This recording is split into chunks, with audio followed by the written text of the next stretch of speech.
Yep. George, good to see you on here. Okay. We got 24. We'll probably get more stragglers coming through too. I just wanted to make sure that I texted a bunch of people. I see some of you on here. Before I introduce Kevin, does anyone have any challenges or any cool things that you're doing that's working in this current environment that maybe you might want to share before we get rolling?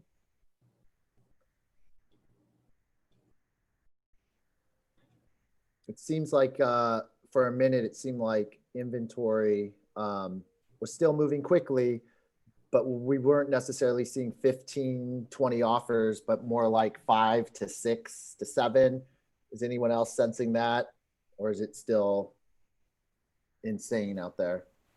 It's still insane, Scott. I just had a property, I submitted an offer, and the agent, we actually had a very long conversation, which was surprised me because usually agents don't take the time to call you back or discuss the offer. And it went from 7 to 24 in a day. Wow. Yeah. Wow. So it's just a little bit of a tail to it then. So that was in Whittier, property in Whittier. Damn. Scott, we're noticing the slowdown in the amount of escrows that are getting opened. It has slowed down over the last maybe 3 weeks or so. We'll see if we have Scott, time. this is Susie. We up, were still Susie? seeing multiple offers, 11, 12 offers on $1.5 million homes in Park Estates. That was a nice listing too. Yeah. I know which one you're talking about. Yep. The one I just submitted had 6, but wow. So Alyssa just shared in the chat, only had 6 offers, but still went 40,000 over list. So it's still fierce. Okay. Okay. Well, we've got 25 people. Let's get rolling. Ben, great to have you. Thanks for joining us. I got some questions for you later. Really excited. Say one thing, Scotty? Oh, sorry. Yeah. I just want to commend the office for a great month. Just great production, really strong profitability. And so kudos to all you guys for just massive, consistent action. And great leadership. So thank you. I think that might be a record. I'm waiting. I need to get the multi-trend report, but we did do pretty well in October, and September was a pretty good month for us too. So yeah, a lot of great momentum. So we'll certainly share and highlight that in the office meeting coming up. But without further ado, so I met this gentleman through Matthew. Matthew, in fact, you should probably interview him because he's your contact. So I appreciate you bringing the value to me. I know that you guys kind of connected on one of your most recent listings. I know, unfortunately, the seller, it didn't work out, but you know, perhaps I think it would be best if perhaps you can introduce Kevin on my behalf. Sure. So first of all, I didn't even know Kevin was going to be a guest on today's session, but awesome. I'm glad that you guys will be able to meet Kevin and vice versa. But Kevin and I have known each other for quite some time. What can I say about Kevin? He's a monster. He's a beast at what he does. I won't necessarily be able to explain in detail exactly what Kevin does. He can kind of create that for you, but he provides a very specific type of value that I think that a lot of us as real estate agents didn't even know about or weren't even aware about. And a lot of that has to do inside of installment sale trusts. But who Kevin is for me, man, is just very, very well educated. He is extremely passionate about what he does, very knowledgeable, and just someone who is out to contribute and make a difference for others. Whether it's him making a sale for himself or him just contributing just because that's just who he is. So I'm very excited that Kevin has the opportunity to share with us. I don't even know what you're going to be sharing today, but whatever it is, man, I'm looking forward to it, and I'm excited that we get to experience it as a collective group. Matthew came into my office. He was referred to me, and we were working together on some stuff. He shared an office in Orange with me for a while. And I'm a little bit old school. You know, I was in the Marine Corps 7 years, grew up on a dairy farm. So I wake up at 4 every morning, whether I want to or not. And on Sunday mornings, that really ticks me off sometimes, but I still wake up. Matthew came into the office and he was just energy, just hit the office with energy. And for the first week, it was a little overwhelming, you know? So, but he really helped me clarify how to work with realtors more, you know? And I saw his schedule day to day because he had a desk behind mine in this office we were sharing. And it was something I wanted to do, to start partying with realtors more. I know we can provide a tremendous amount of value. I had certain realtors that I was already working with, but it wasn't until Matthew came to the office that I really picked up on how we need to develop a marketing program to help realtors get listings. And I'm a financial advisor. I changed careers late in life because I got sick of being a defense contractor. They wanted to send me back to the Middle East again. And to not the nice places you want to go, not the ones you see on brochures. So I thought, you know, I'm kind of tired of this. And I went back to being an entrepreneur. But I bought my financial advisor's practice. He'd been my grandfather's advisor, my father's advisor, and mine. And he was already almost 80 years old. And I bought his practice as a business. So I changed careers at 38. But I wasn't the average financial advisor. I'd already built and sold several businesses. I'd done series of mergers and acquisition transactions in the 90s. I sold Western Office Products to Office Plus. And yes, I sold my shares before I found out about the Office Depot merger. Sold those shares too early, but who knew, right? So my sister kept hers though. She still owns them. So, but when I became an advisor, I wasn't out selling life insurance and mutual funds to everybody. I had a very different series of life experience. So the people I was talking to, they had real estate portfolios and businesses and things. And they're coming to me saying, hey, you know, I can buy my mutual funds somewhere else. I got a problem with my taxes and my CPA doesn't know how to solve the problem. So I started immediately getting into very advanced planning and tax planning for clients. And then I outsourced the fund management to an in-house RIA, registered investment advisor I hired to be in the firm. And after that, I built a couple of divisions doing more advanced planning like this at 2 different securities broker dealer firms that were also RIAs. And they paid me a fee to do that. And I still have some equity in those deals. But so I don't look, walk, talk, act, sound like a financial advisor. You're going to notice that right off. So it's mainly because I am an entrepreneur. In the 90s, I owned 42 rental properties at one time. I went through 50 and change. But my final portfolio was 42 properties. I got sick of tenants and toilets because I was developing out Western Office Products. I was delivering bills to the assembly floor in Sacramento because I was lobbying. My ex-wife was a chief of staff for an assemblyman and a state senator. I was supposed to run for assembly. I just couldn't be a big enough prostitute to be a politician, so it didn't work out. I didn't tell them what they wanted to hear, so they... That's kind of timely right now, isn't it? No, so I came from a very different background.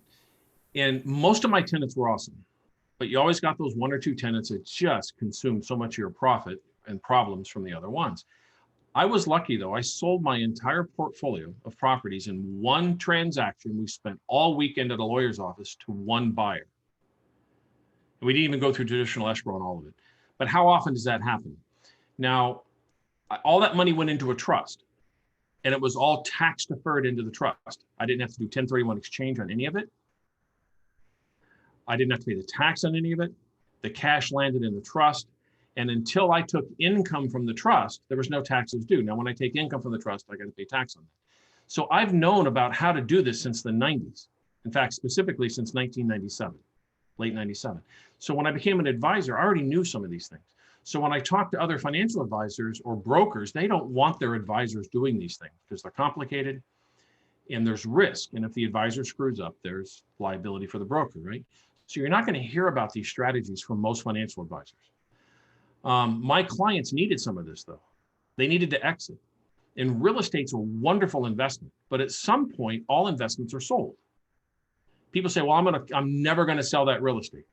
The reason they say that is they don't know that they can sell without a 1031 exchange, defer all the taxes, and keep the income. Now, when you tell them that, they don't believe you. You got to prove it to them. That's where I come in. I do that for you. I get you the listing. You can ask Matthew, he can vouch for it. I drive a Prius because I'm cheap. So 48 miles to the gallon, love that stupid car. I traded in a Mercedes on it. They had to write me a check. So an AMG on a Prius. But ask Matthew, how many miles we put on that Prius driving around getting listings with you? A shitload. Yeah, see, yeah. Now, here's the deal. 4 out of 5 of those clients for Matthew didn't become a client for me, but that's okay. I got about 1 out of 5. And that's fine. That's the partnership. So people need financial advice in these transactions far more often than you think. And sometimes they're not listing with you or selling with you because they haven't resolved other issues that they're not discussing with you. When you go to your dentist, you hope he's gentle. You hope he can do that little shot thing without hardly feeling it, right? And you hope he has small hands, okay? Because he's going to get both of them in your mouth at the same time, right? You don't go to your dentist and discuss cardiology. Now, they're both doctors, but they're doctors in different things. So your clients aren't going to discuss some of these things with you. They're just going to tell you no, or they're not going to list, or they're not going to discuss the other problems they have. They'll discuss them with me. I'll show them a financial plan, how to list, sell, defer the tax, keep the income, have more safety and security. Now, most people, if you're schooled in these things, you'll think, well, they'll just 1031 exchange to a Delaware statutory trust, a DST. Well, they don't want to do that because then their money's pooled with a bunch of other people. They can't get in and get out when they want to. There's limited liquidity. And those brochures they give you don't usually work out as well as the brochure, right? Those investments usually don't. They'll stick with what they know. They'll just stay in the real estate forever. Here's something else you probably don't know. Only 1 in 5 investment properties. We're talking mom and pop investors. We're not talking people that have a portfolio of 30 properties. That's a business. And the inventory happens to be real estate. Okay, that's a business. We're talking to people that own 3 rental properties. Did you know statistically only 1 in 5 of those properties will make it to the next generation? Here's why. Dad ends up in a home. He's got Alzheimer's. Mom needs more money to take care of him. She's going to sell the property, pay the tax to take care of him. Or they both pass away. The kids inherit the property. The oldest kid wants to keep it, manage it. The middle kid just wants everybody to get along. And the youngest one wants to sell it, get his cash, and buy a Ferrari. Okay. And when you get, and every family they can tell you exactly which sibling is going to do which, right? So what happens is when they die, the property's sold, divided up. When you talk to a lot of these landlords, if they knew they could put the money in a trust, get more income from the trust, have liquidity in case mom or dad's in a home, because the odds of one of them ending up in a home for several years is extremely high. And that's what kills people's retirement, by the way. If they knew they had those options and they knew it worked, they would list with you and sell the property. Now, who are you going to sell it to? Some 35-year-old that's still building up his inventory. He's still building up his wealth. There's a lot of people over 60, 65, 70 that if they knew they could do this, they would. So I'm going to try to share my screen here if I can. I'm going to show you a website I developed. And by the way, Matthew had some input on this, on telling me how to, that I should do this. This is a website where they can watch a quick video and ask for more information. And we give you free of charge the website to market to help you get listings. Let me show you where this works here. How do I share my screen? Nay, can you give him power? It won't let me. Oh, You should be good, Kev. okay. Now let me try to not screw it up. Okay. And I hope you can hear the sound. Meet Jim and his sister Jill. They each own rental properties. Okay, After good. years of dealing with the hassles of being landlords, they decide they want to sell their properties. Jim and Jill seek help to review their available options. The first option is to simply list the property for sale. However, due to the depreciation taken over the years, Uncle Sam and the state are going to take up to 37% of your capital gains. Both Jim and Jill think a 1031 exchange is the only other option to get out without the taxes, but that would require having to buy another property. Or they would have to invest in high-risk options that rarely perform as well as the brochure promises. Jim thinks he's out of options, so he decides to keep his property and suffer through the issues of being a landlord. Unlike Jim, Jill learns a fourth option, an installment sale trust, or IST. The IST is similar to a 1031 exchange, except Jill doesn't have to buy another rental property.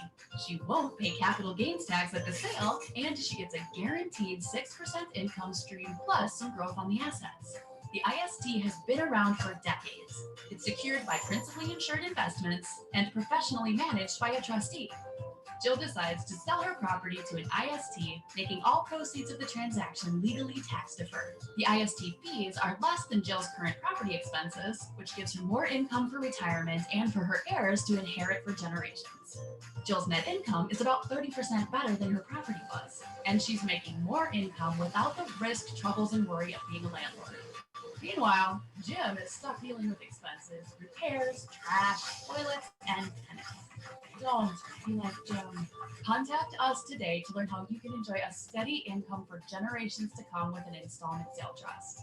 Our trustees are ready to buy your property today. Okay, so our trustee actually buys their property and then you sell it to the final buyer. We touch none of your commission. We help you get the listing. We explain it to the seller. We enroll the seller in the trust. They even can you, from the website, they can download this PDF that explains everything, answers enough questions so they're comfortable with it. You guys can go download this as well at taxfreeu.com.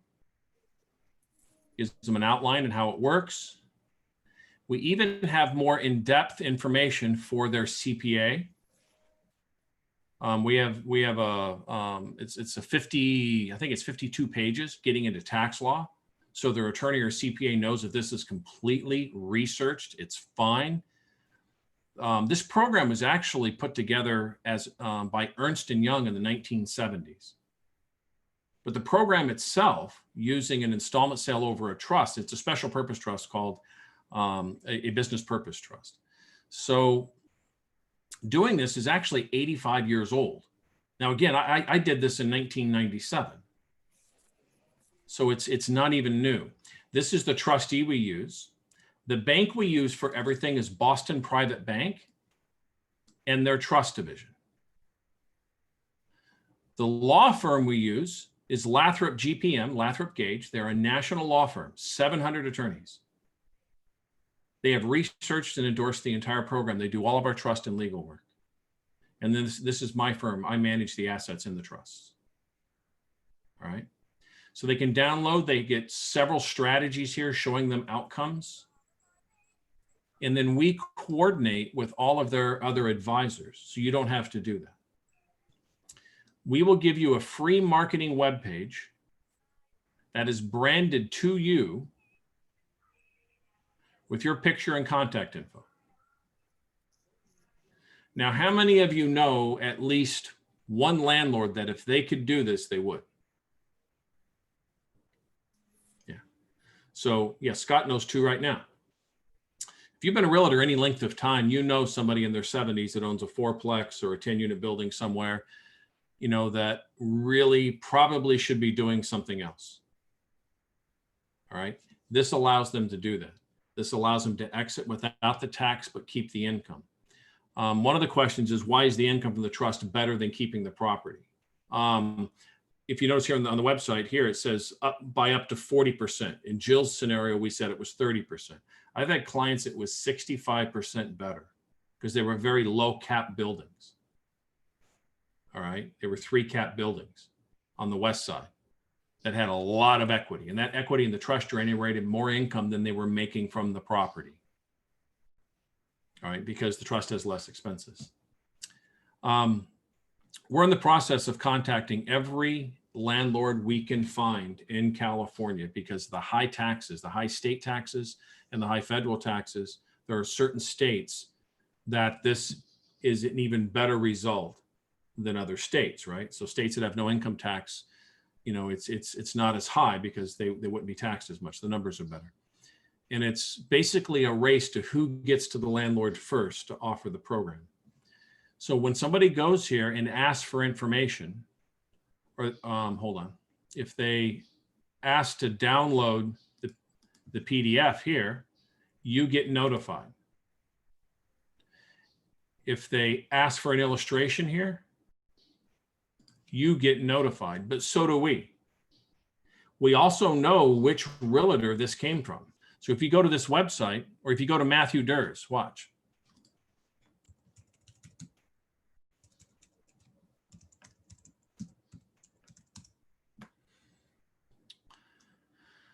So here you go. That's Matthew's beautiful face. All right. So when somebody goes here, clicks on this and wants more information, Matthew is notified and we are notified. Now, as soon as we're notified, we start following up on this lead. We start putting it together. But we know in our CRM,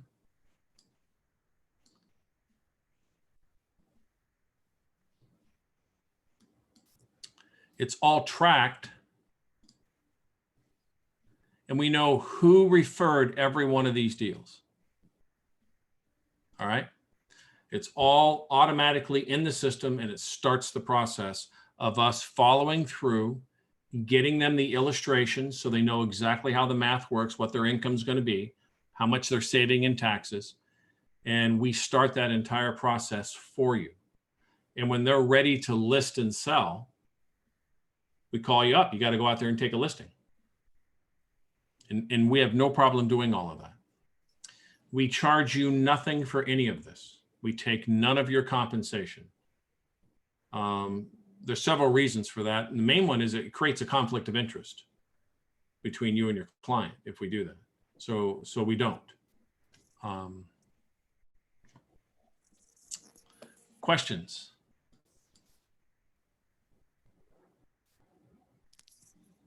I have a question. Yeah. You mentioned that the customer owner sells it to the trust, and then the trust sells it to our customer, basically. Yeah. Is that done prior to listing? Yeah. Yeah. Have you ever done a tandem escrow? No. Yeah. In escrow, we have a person that coordinates with the escrow officer. And let's say it's due to close to the final buyer on Friday. The property's transferred to the trust on Thursday, transferred to the final buyer on Friday, and then the cash comes back to the trust account. All right. Okay. And then the income that's generated, so is that taxed? Yeah, it's taxable income, just like the rent. The rent they get is also taxable income. Mm-hmm. So they get more income here, but it and is. Can they eventually cash out? Can they at some point cash out? Yes. Mm-hmm. Yeah. We have 3 different notes they can choose. They can do a 10-year interest only. So let's say there's $1 million, they're going to get $60,000 a year net guaranteed. And at the end of 10 years, they will have $1 million or more in the trust. And that's guaranteed by Pacific Life or Nationwide or a series of principally insured companies that guarantee that. There's also fidelity bonds purchased on all of us that do the work here. So because we're doing fiduciary trustee work, that's not like a regular financial advisor. This is a fiduciary level. So we have fidelity bonds on everything we're doing. So if we screw up, the bond pays. In other words, it's insured twice. It's insured by the account that's in the trust, and it's insured, and we're insured, and we have malpractice insurance as well. We spend a lot of money for all that stuff. So the client is going to get their $1 million or more back at the end of 10 years. Or a popular thing is, let's say they're selling a small property and it's a $300,000 net deal. Oftentimes people will just take a 20-year principal and interest note that it just bleeds down for 20 years. It's a guaranteed payment for 20 years. And then if they pass away, then the kids inherit the payments. So you can do 10-year interest only. You can do 10-year principal and interest. It just pays down over 10 years, which is a larger payment, but the payments stop at the end of 10 years. You've got all your money back. Or you can do a 20-year principal and interest. We don't do 30-year because of our fidelity bonding. We can't bond something that goes out that far. We only go out 20. And what's the cost? What's the cost to the client to set up the trust and? Nothing. We do not charge the client. They never write us a check because now there are some competitors. There's some similar programs out there. They always ask for a check up front. They charge a lot of money and their fees are very high. And the investments they use in the trust are not guaranteed. I've vetted over 20 versions of these programs out there, okay? We set up ours in a very specific way. Every single one of those other programs out there, if they were audited by an IRS auditor and the auditor was smart and found out they wrote a check to create the trust, that violates arm's length that must be in the transaction, and they would lose the tax deferral. The whole trust becomes taxable immediately. A smart IRS auditor could pierce every one of those at every one of those companies. There's another company here that has a similar program, but in their program, they have over 3,500 clients. If an auditor audited those, he could pierce every single one of them. So the client never writes us a check. You never write us a check. When we set up the trust, I advance the money to the law firm to set up every trust. That's after the client has retained us through what's called a memorandum of understanding. They've retained the trustee. About 1 in 7 end up not going through with the sale. They change their mind and do a 1031 exchange, or their oldest kid decides, no, I'll take over the property and pay the siblings, or something happens, right? And that cost me $5,000. So about 1 in 7, I eat $5,000. That's fine, because we can't have them writing us a check that violates arm's length that must be in the transaction to enjoy the tax deferral that Section 453 of the Internal Revenue Code requires to be there. We are the only program that has checked that box. So it's incredibly safe. If you're ever audited because of this, the client, the law firm, Lathrop Gage, will represent them in the audit included. It's paid for. Audit representation is paid for. That's why it's a $5,000 fee. Is there any age requirement, and how long does it take to set up this trust? Like, let's say I have an escrow going right now and I want to do this before we close. We can do it all literally in a day. If we start early enough in the day, have it all set up if we had to. The attorney wouldn't be happy with me if he had a busy day. So if I asked him to do that. I've had somebody call me on Monday and we had it ready to go on Wednesday and they closed escrow on Friday. So what takes longer is for the client to understand what it is we're doing, do enough due diligence to trust us. There's millions of dollars involved here. So it's an issue of trust. They don't know us. So they got to earn that. And then we got to talk to their CPA or whoever they want us to talk to. Their CPAs or attorneys aren't going to know anything about this. So we have to train them. I can count on one hand in 16 years the number of CPAs I met that already knew what this was. And every single one of them already worked at Ernst & Young when they were younger. So that's why they knew about the program, because Ernst & Young does it. Ernst & Young does this same program. They charge $15,000 and they don't do any of the asset management. All right. So it's a lot more expensive, right? So what are the fees? That was your question. The client never writes us a check. Once the trust is funded, then the law firm gets paid the $5,000. If from the time they create the trust, if the trust isn't funded within 90 days, the law firm sends me the bill and then I pay it. And again, there's about 1 in 7 that end up not going through. It's just a cost of doing business. That's fine. So the fees inside the trust, what are the fees in the trust? It's a flat 1% per year. That's it. That includes the financial advisor, everything, the trustee, everything. I take that back. The bank fees, the Boston Private Bank, the bank fees are about $42 a month, but that's over and above the 1%, but that's billed on the account. Also, every trust is unique. We never commingle. So Scott, what's your wife's initials? TD. TD? Mm-hmm. All right. What year did you get married? Why are you putting me on the spot like that? Oh, No, 2004. Okay, there you go. So his trust would be SKTD04 Trust. That's it. We want kind of an innocuous name on the trust because they want asset protection. They want people having visibility of what they own. And it would have its own unique tax ID. It does its own tax return every year. It's fully managed by the trustee. So we don't, unlike some other programs, we do not commingle client money. Their trust is their trust with their assets and their money. Kevin, I have a question. Yes. I was lost why the client would be taking out a note. I don't understand why they would have a note. The note is against the trust, and that gives them guaranteed income. Oh, okay. And the note has provisions in it. So what we're doing is what's called an installment sale over a trust.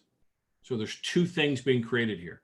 An installment sale, which is under Internal Revenue Code 453, so we have to follow all those provisions. But the money's actually inside a business purpose trust is what it's called. What is it? I mean, people think a trust is a trust. There's actually hundreds of types of trust out there. Business purpose trusts have been around for centuries. Lloyd's of London, 400 and some odd years ago, started as a trust with a board of trustees. It is a business purpose trust. Business purpose trusts predate C corporations. They're used often. There are billionaires out there that have, money in these trusts, and it's all secure. You can't sue a trust and you can't lien a trust. You can only sue the trustee if he's done something wrong. So it's full asset protection.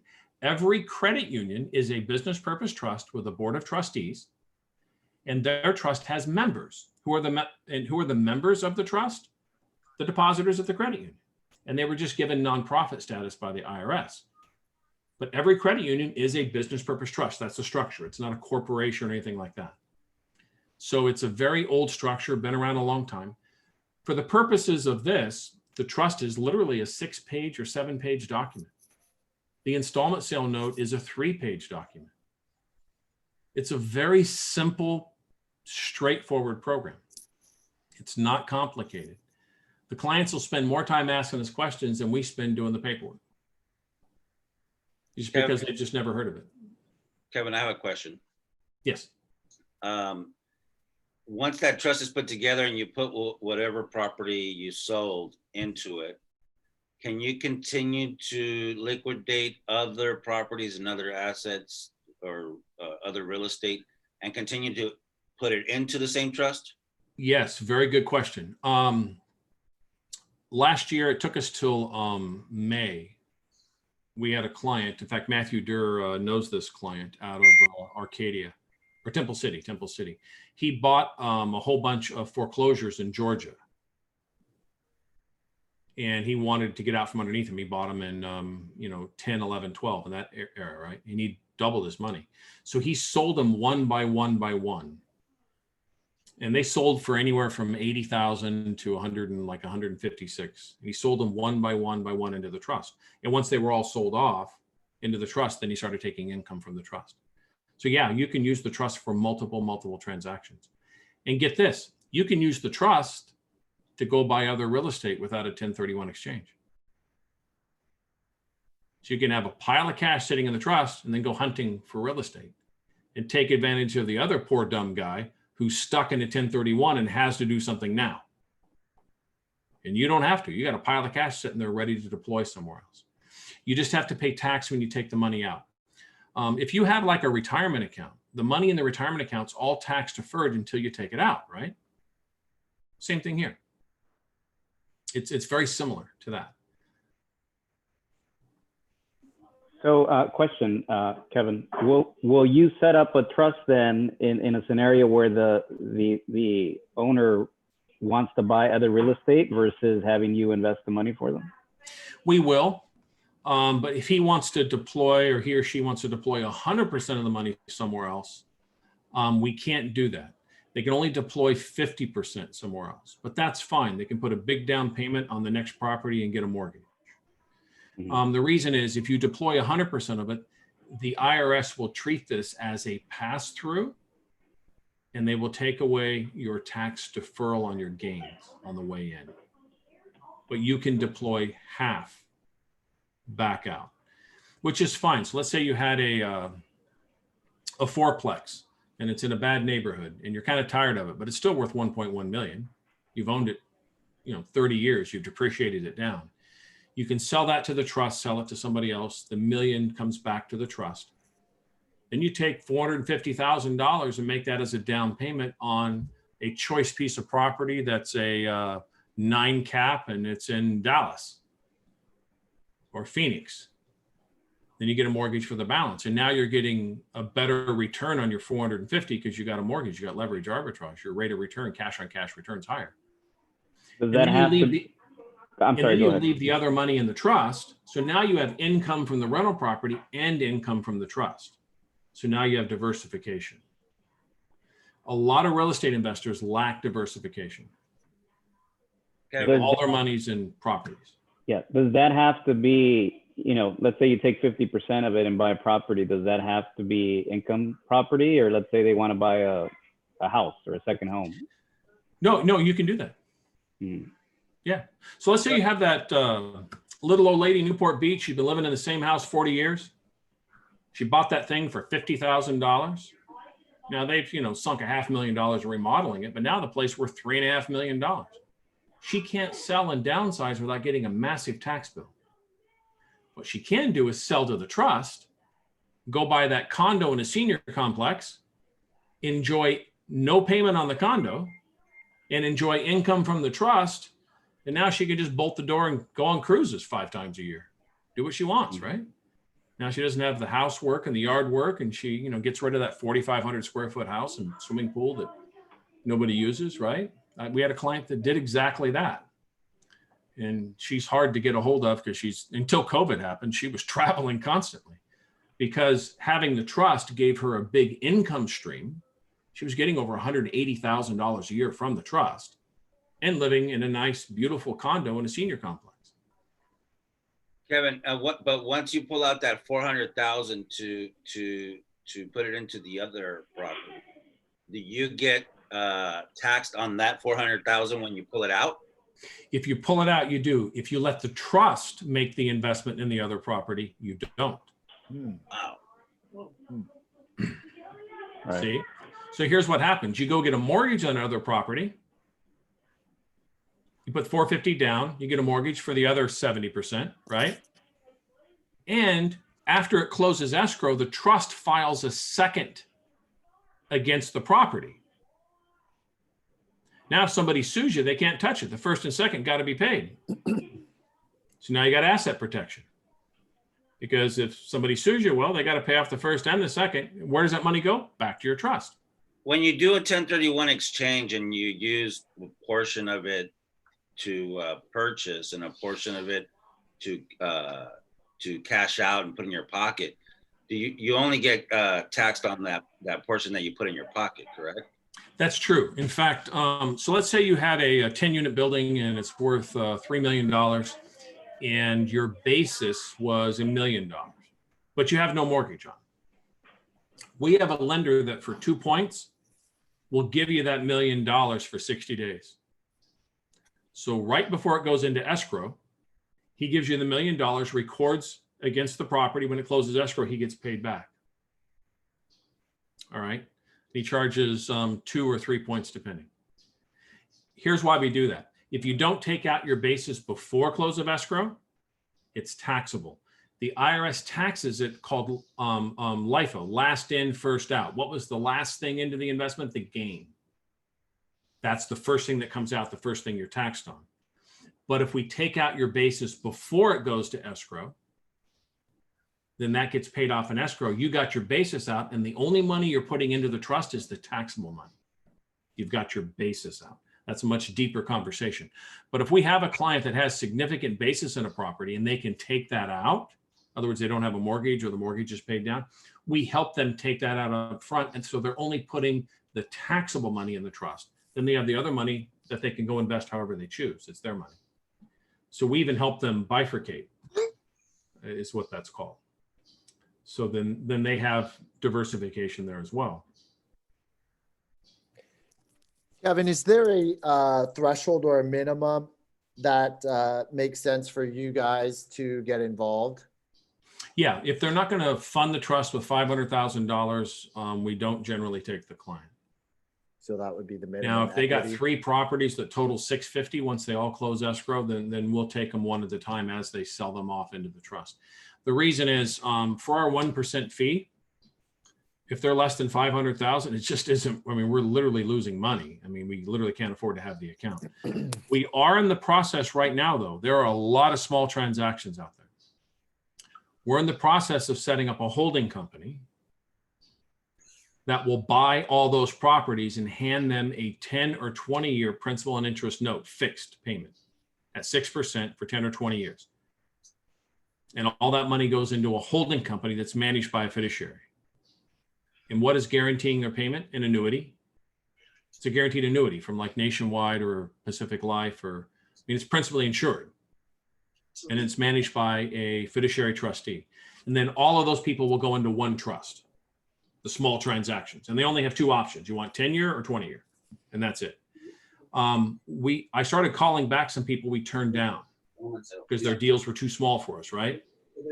And I asked them, I asked over 20 of them, would you have done this had I had that as an option? And they said, yeah, in a minute. I mean, all but one told me, yeah, I'd do it in a minute. So we're in the process of setting up a company for us for the small deals. Because a lot of people have these small properties, you know, they got a rental property in Bakersfield worth $225,000. They don't want to be a landlord anymore. Dad's 75, mom's 73, and they just don't want to deal with it. Then they can do this instead. Now, if something happens to them, then the payments go to their heirs. Like every one of these trusts, you have to tell us who the beneficiaries are.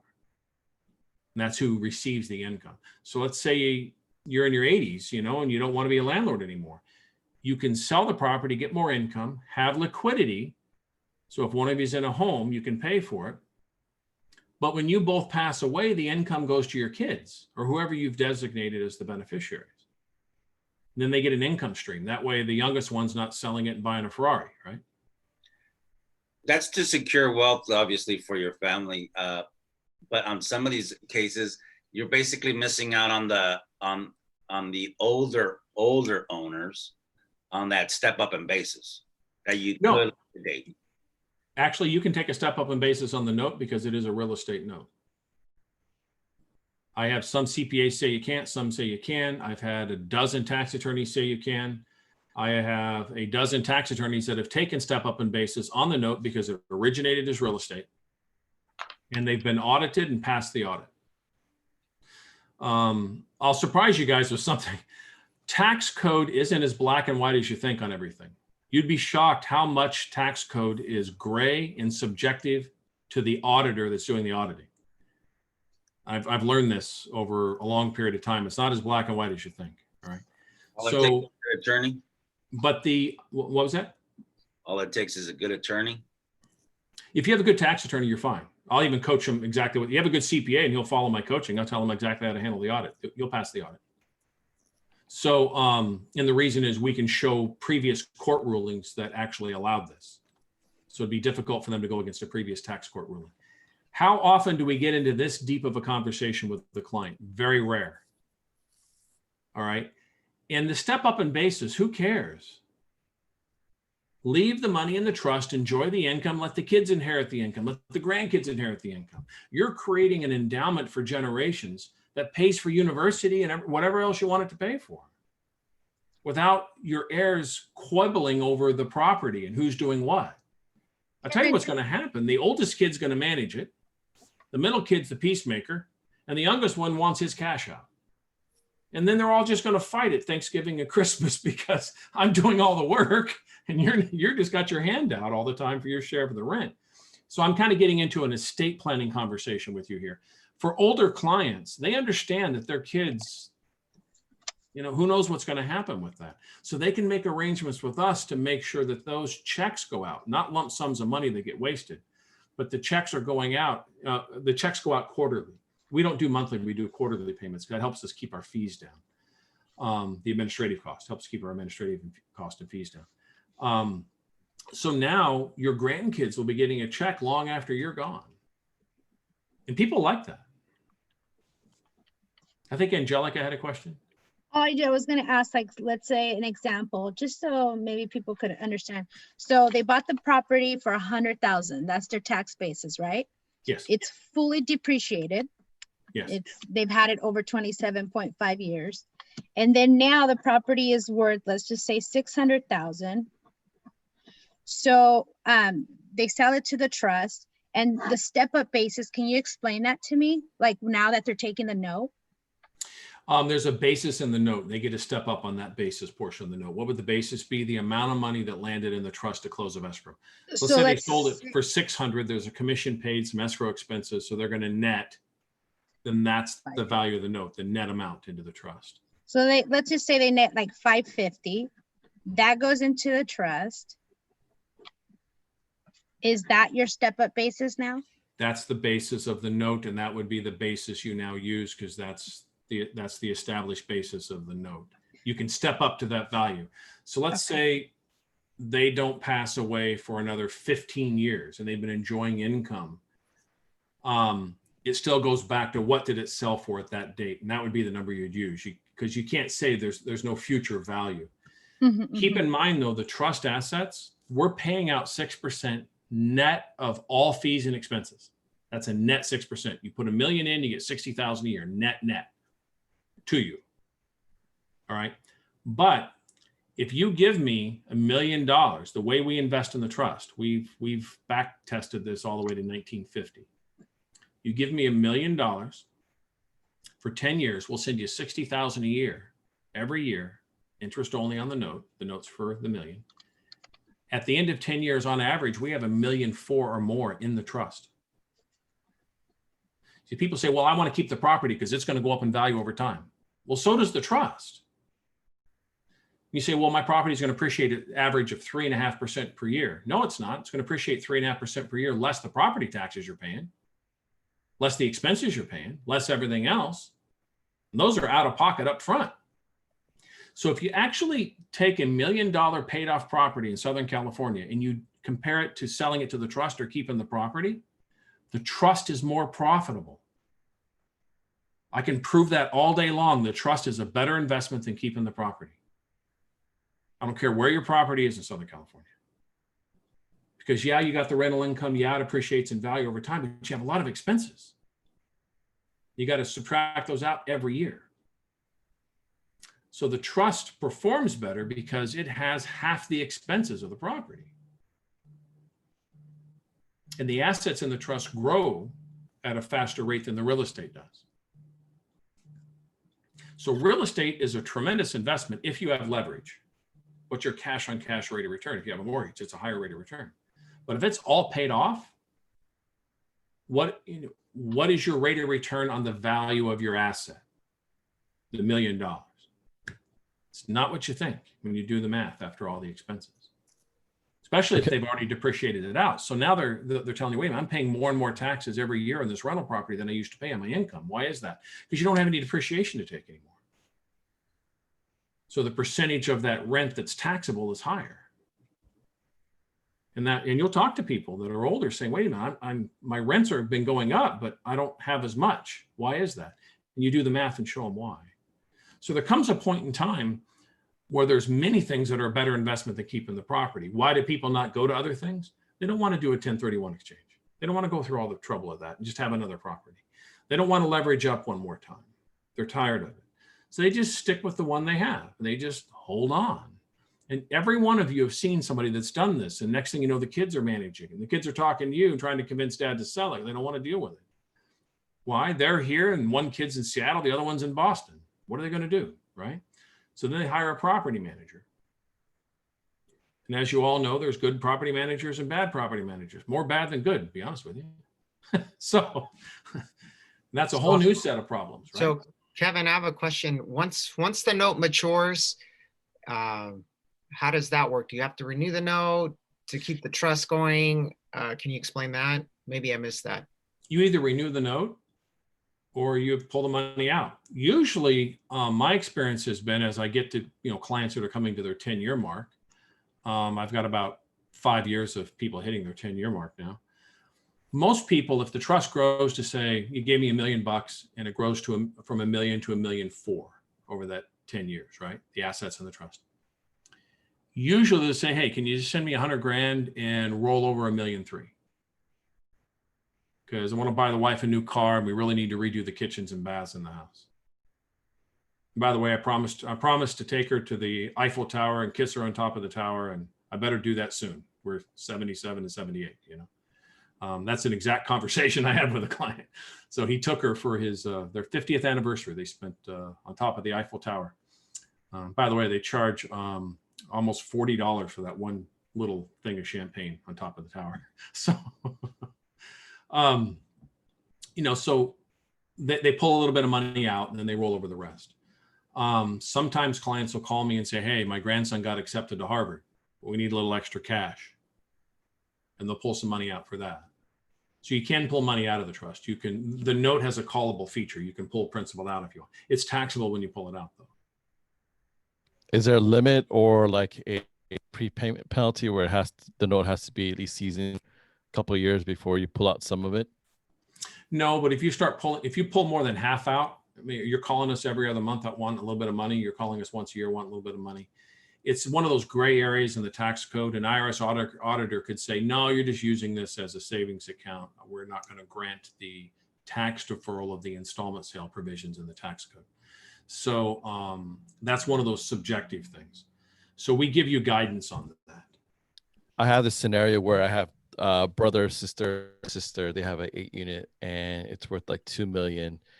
And the main couple that I'm working with, they said, you know, we won't sell until we find a 4-unit or something. And that's the tough part, right? And this one seems like it would be beneficial for them.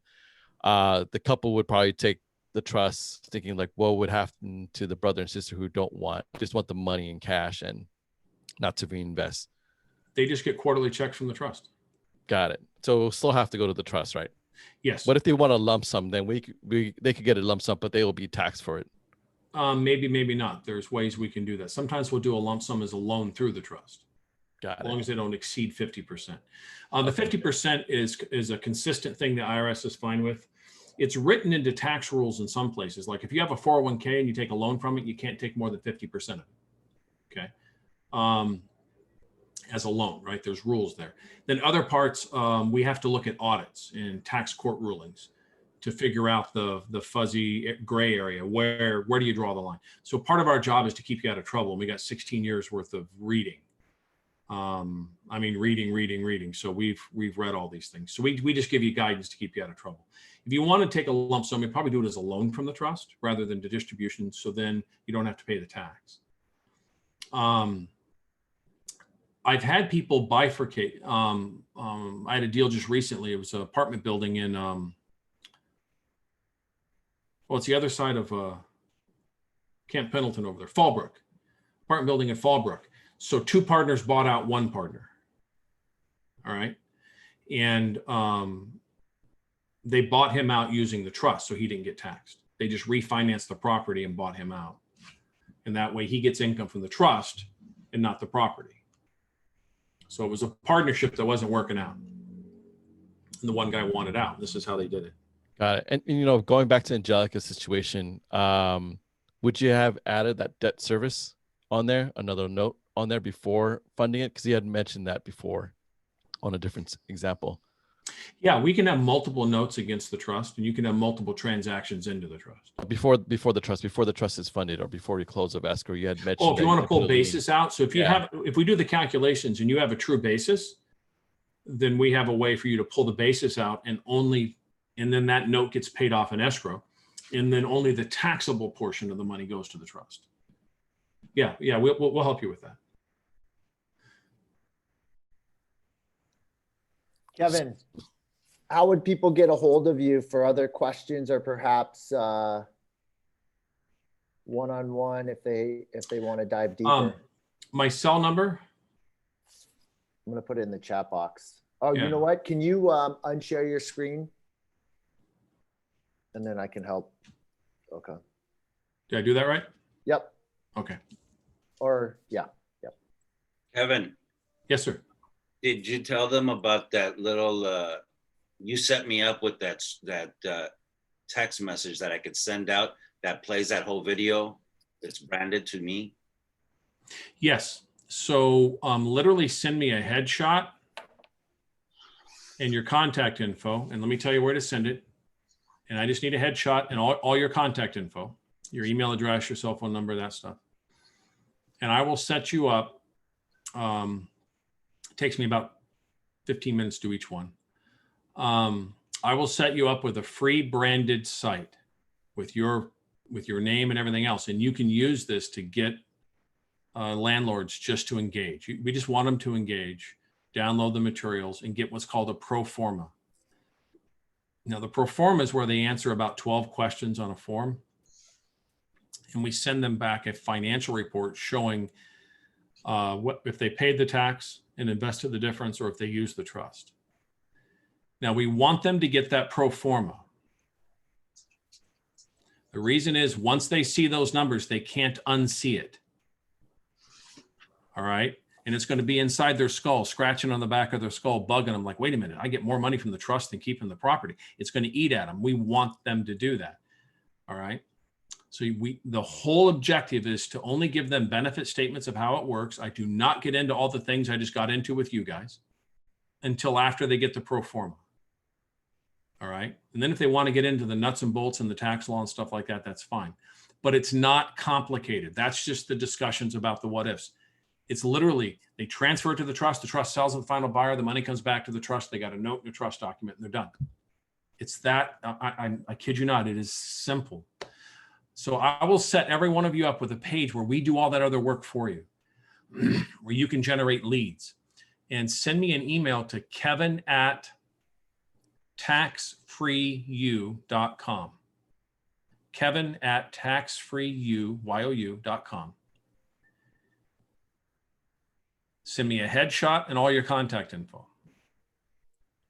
And I'll send you back an affiliate website.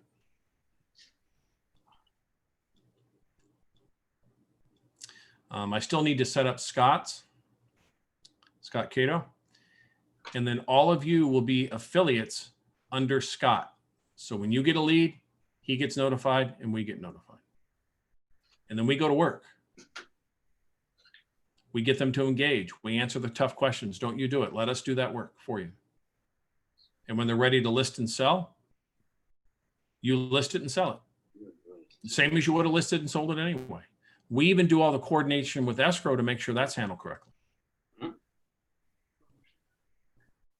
Oh, this one. And again, we never ask for any of your compensation. But if you do a really big deal, I love Morton's.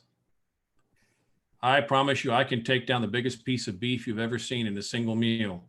And I love Sandman Tawny Port, the 40-year.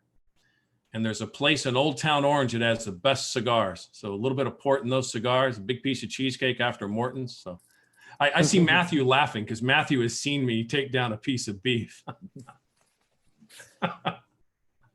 All right.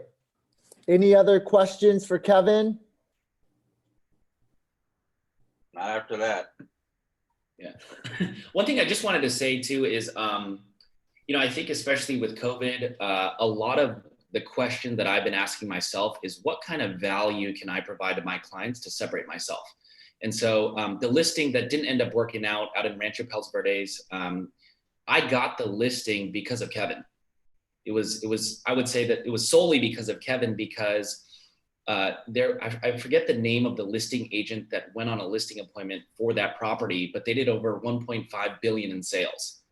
They had the largest price sales, like 22 million in Manhattan Beach and Malibu and this and that. But Kevin's installment sale trust was the deciding differentiating factor of the value that the other real estate agent didn't even know about or didn't have access to providing that type of service. So, just as we, go on listing appointments or working with buyers in regards to what kind of title, escrow, professional photography, videography, like who is inside of our team, Kevin provides a whole nother piece that we can use to leverage to support us in gathering and getting more business. And I haven't heard of anybody else that I personally know that's doing what Kevin does. And so it really does separate us by utilizing Kevin. So I just wanted to point that out, that I wouldn't have gotten that listing if it wasn't for Kevin.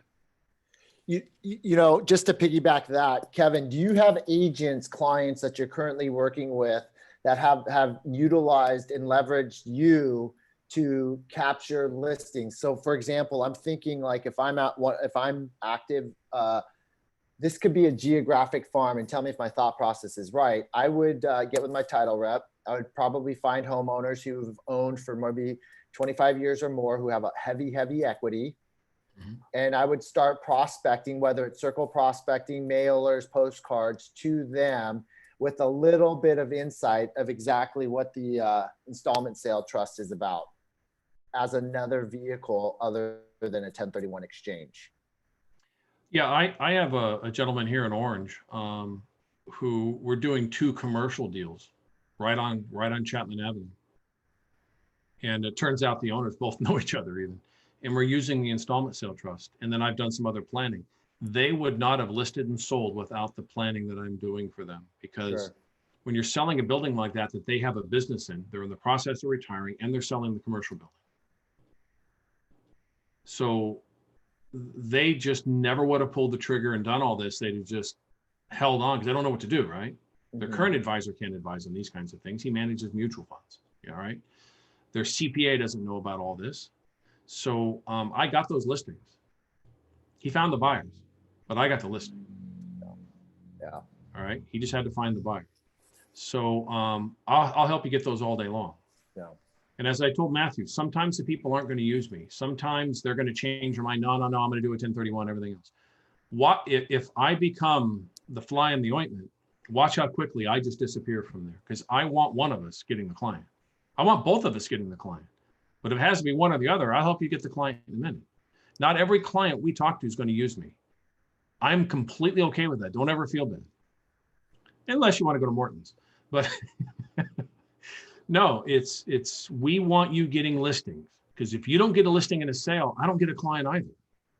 So our interests are aligned. That's why I don't charge for the website. People told me I should make this a subscription thing, that I'll get thousands of realtors nationwide signing up because it's free, and then they'll never use it.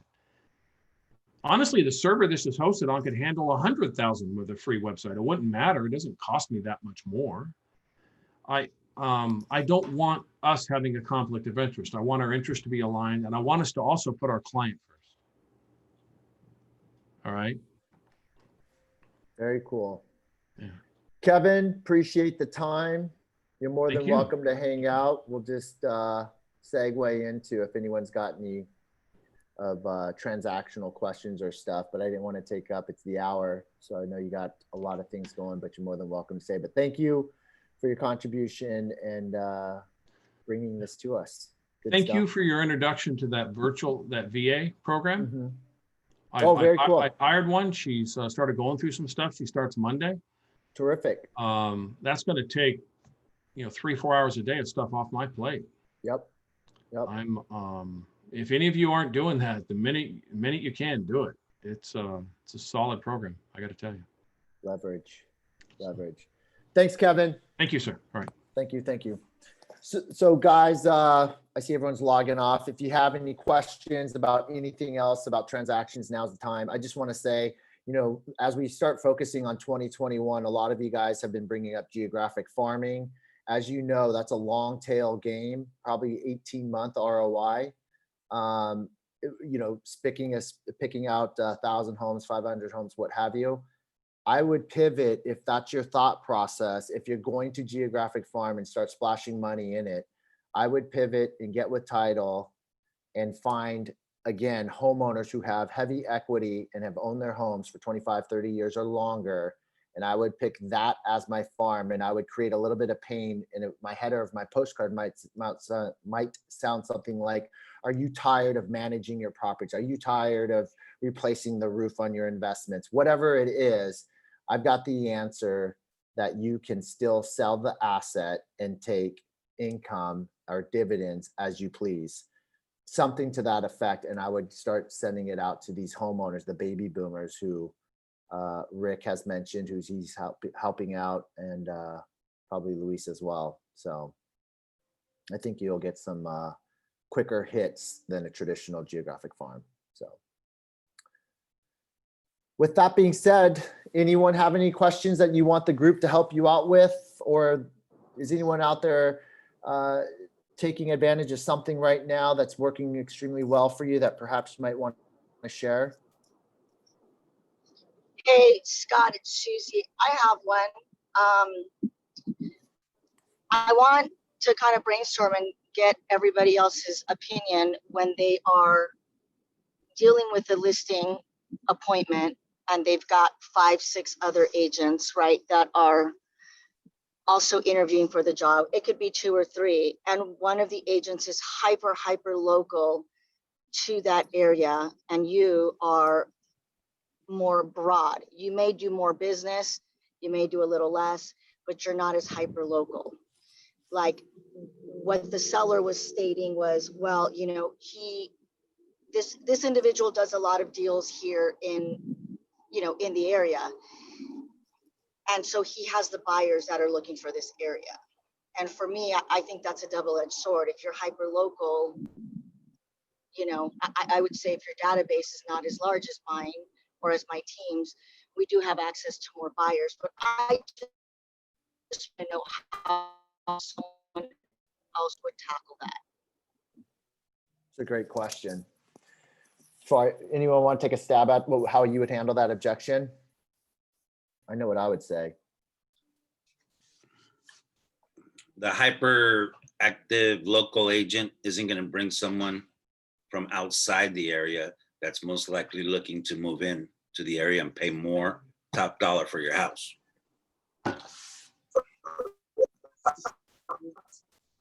Suze, I don't know if you're talking, but it was hashing out. No. I mean, Rick, you broke up, and I don't know if it was my phone or your. I think at the airport I have bad service. I think it's you, Suze. Try it again, Rick. Say that again. Geez, I forgot. He's a one-time only guy. No, that the hyper agent, local agent, is only working with people in the local area, and someone like Susie can bring someone in from the outside that's willing to pay more for a property like that to move into the area. Okay, see, Rick, and that's my thought process. Like, to me, the other doesn't make sense. Like, I'm with you on that. That was kind of my strategy. And I just wanted to see, like, what do other people think? Like, why do they think it's an advantage? Because for me, I think it's a disadvantage. Let me take a stab at it. Okay. I think that what the value proposition is that your competition is bringing is they've got a bucket full of leads who are looking in Los Altos. And so that's their value proposition to the listing or to the seller, is I've got all these qualified buyers who are looking to buy in your neighborhood. So what I would say is like, well, that sounds awesome. So let's do this then. Have them name their 5 to 10 or 20 buyers that they have. I'll exclude them from the listing agreement. So if he brings them in the next 7 days, you don't owe me anything. But today with technology. Snap, Scott, that was good.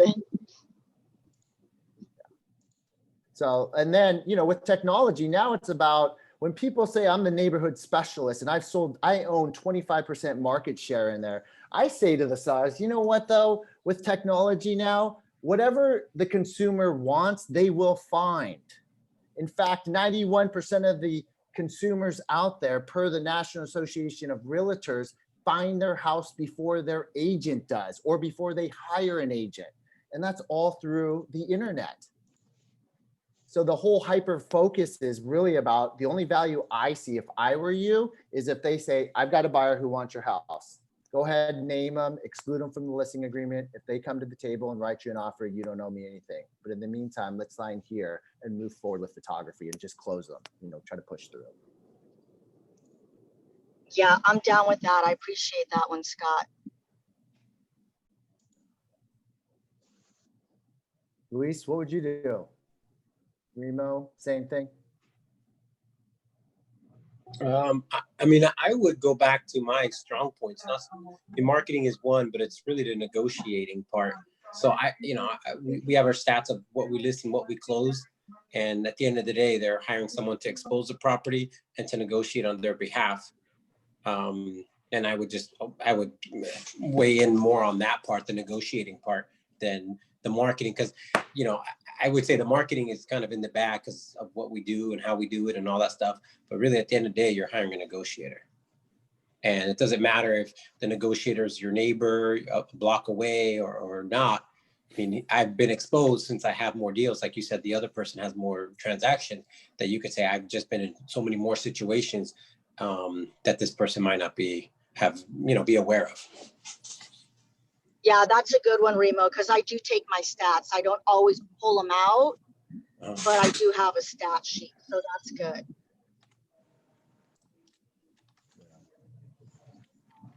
Any other questions?